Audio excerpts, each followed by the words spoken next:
7 Sports with Justin Margolis, local first, sponsored by Merchants and Farmers Bank.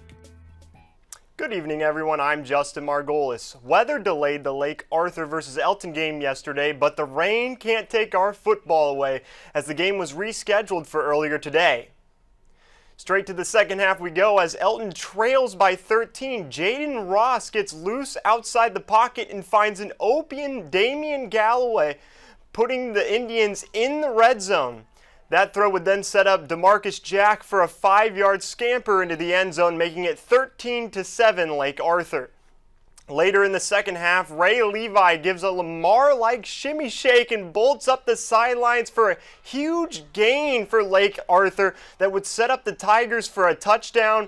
And then Lake Arthur would also add a pick six at the end of the game by Braylon McZeal to seal the 28-7 win over Elton. Coach Davis, how do you feel about your team? But it was a hot day. We got to come in and plan this, and hopefully it gets us a little bit better prepared and better shape going into next week. But overall, I was pleased. I thought we done some good things on offense, and on defense we played well at times. But like I said, it's a jamboree, so of course there's some things we want to work on to clean up before next week. If we want to be successful, we got to be willing to do whatever it takes. So we preach to our guys, hey, whatever it is we need you to do, that's our phrase, that's our logo going into this year. So whatever it takes, put it together one word, that'll be my word. Well, that was worth the wait. Jameis Winston's first action in a preseason game, well, one as great as Saints fans could hope for.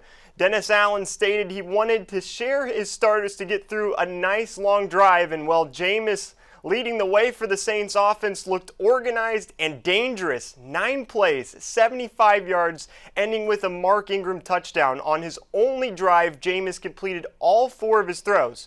If Allen had a list of things he wanted to see from his QB, he checked a lot of them off. I thought he was confident in the pocket. I thought he was decisive with his reads. There was a couple of plays where he really stepped up in there and rifled the ball in.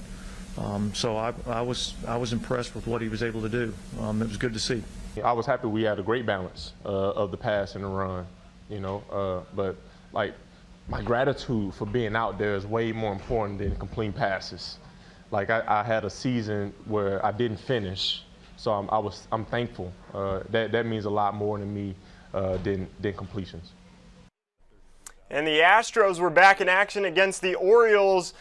And the Baltimore Orioles got off to a hot start right off the bat of Anthony Santander in the third. And then same inning, 2-0, Austin Hayes says he wants to join the home run party with a solo shot to left field all the way back to the train tracks. 3-0 now, Orioles, bottom of the 7th.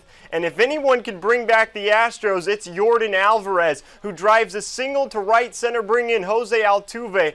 But it wouldn't be enough as the Astros have dropped 2 in a row to the Baltimore Orioles, losing this one 3-1. Now that's it for sports. We'll send it back to Andrea.